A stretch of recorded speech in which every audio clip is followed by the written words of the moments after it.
Red Dead Redemption 2 is crammed with things to do. You can explore the vast American wilderness and enjoy the many scenic vistas it presents.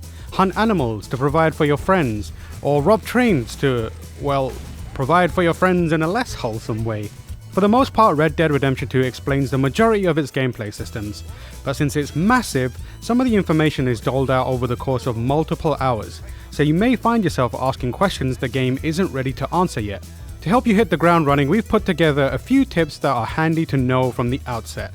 These are all spoiler free, so you're in no danger of hearing about that moment where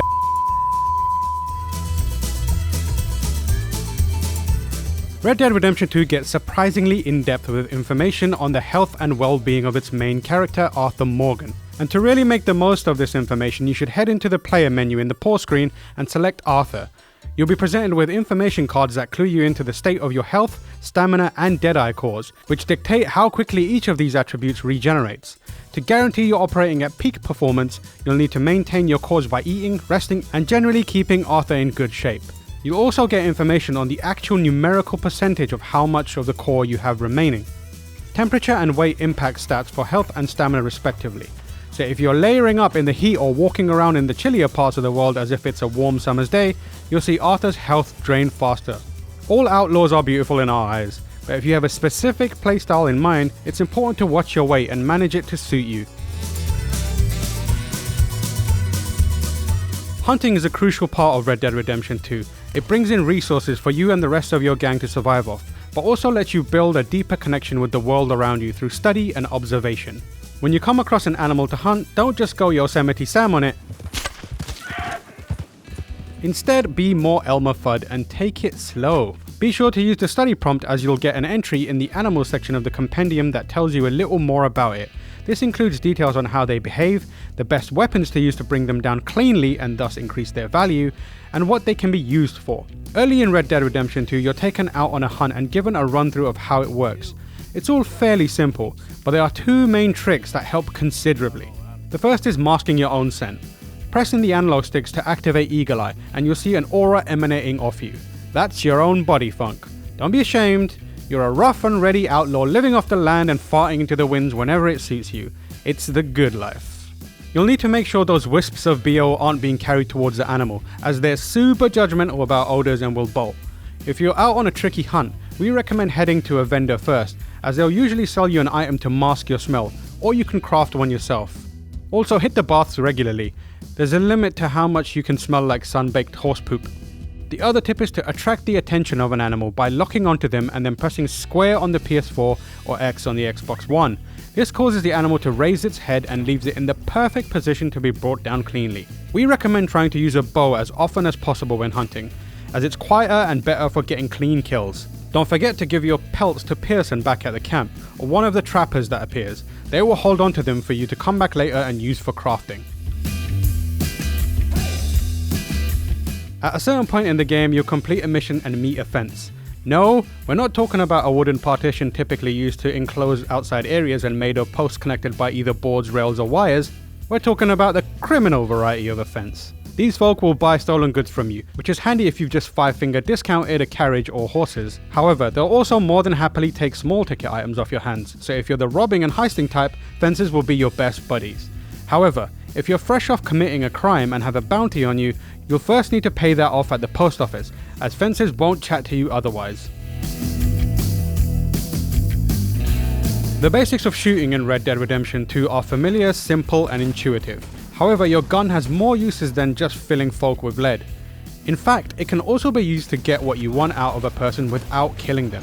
The thundering clap of gunfire has a way of persuading people to be more compliant. So if you take out your gun, hold the aim button and then press up on the directional pad, Arthur will point his gun into the air.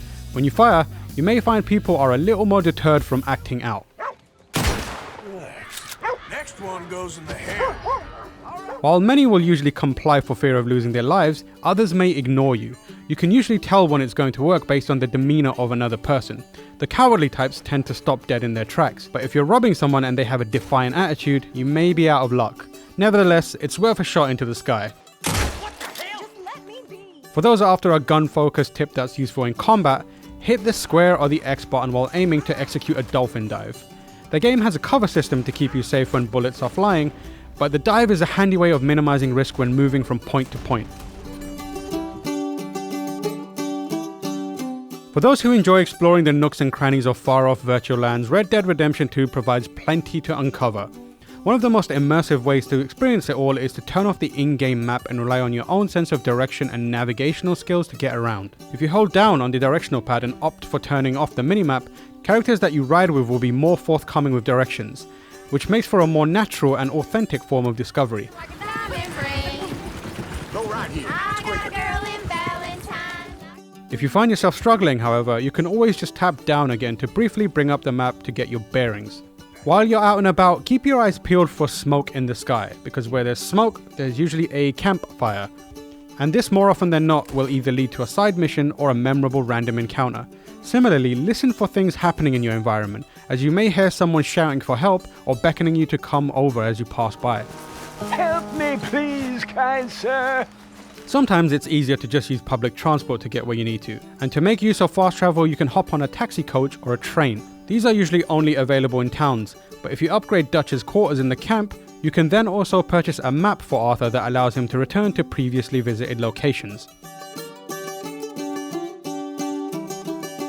Money makes the world go round, and you'll need to keep a constant influx of cash to get by in Red Dead Redemption 2. While exploring the world and doing missions, it's common to come upon abandoned camps with lots of items up for picking. Sometimes you'll have to walk up to the individual items and snatch them up, but you may also stumble upon a bunch of goodies in close proximity to each other. In these situations, instead of tapping the loot button, simply hold it down and Arthur will pocket the valuables as smoothly as one of Fagin's boys. One of the most consistent sources of cash and goods is the bodies of your fallen enemies. Naturally, you'll be taking out a whole load of people, and you should make it a point of stripping them of their valuables while you're at it. As with the previous game, enemies you've killed are marked on the map with a small X, so once the battles have subsided, ensure you head over to all the corpses and recover your spoils. As a saying we just made up right this second goes, a cowboy is only as good as the horse he or she rides in on, so you'll want to spend time strengthening your bond with your noble steed. The easiest way to deepen your bond with your horse is through positive reinforcement. When you're moving at a, let's just check on Google, 2-beat trot, basically a walk, press in the left analog stick and Arthur will tell his horse how much he values it and how it's the bestest and bravest horse around. From my experience, the cooldown on this is around 14 seconds, so you could min-max hold some horse compliments to build your bond quicker. As your bond grows, your horse's health and stamina will improve. You'll be able to whistle for it from further, and it will come to you even if you're in combat. It will also cross deeper water and rougher terrain, and if someone tries to steal it, they'll have a much harder time. Other abilities such as rearing, skid turning or stopping, and even dressage also become available. There's also some tricks to riding a horse properly, as well as best practices. If you tap the X or A buttons in time with your horse's gallops, you'll reduce the rate at which the stamina is consumed, which means you can run faster for longer. Make sure to also give it regular breaks and feed it often. As the other saying that we made up right this second goes, a healthy horse is the wind beneath a gunslinger's feet. When you're riding long distances, you also have the option to use a cinematic camera. If you set a waypoint on the map and there's a direct line along a defined route, then switch to the cinematic camera. Your horse will stay true and all you need to do is hold the run button down.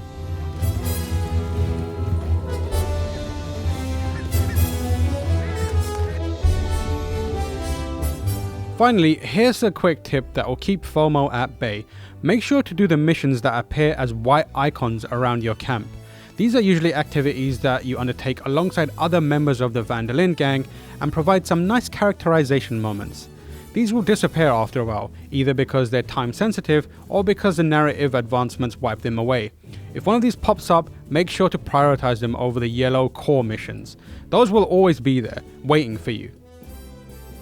So those were a few tips that I think will be handy in making you the best outlaw you can be. If you've got your own, let us know in the comments below or come and find me on Twitter at TimorH. If you're after more Red Dead Redemption 2 coverage, make sure to watch Quick Draw, our weekly show focused entirely on the game. Our YouTube channel also has a few other spoiler-free guides for you to check out too. See you soon, partners.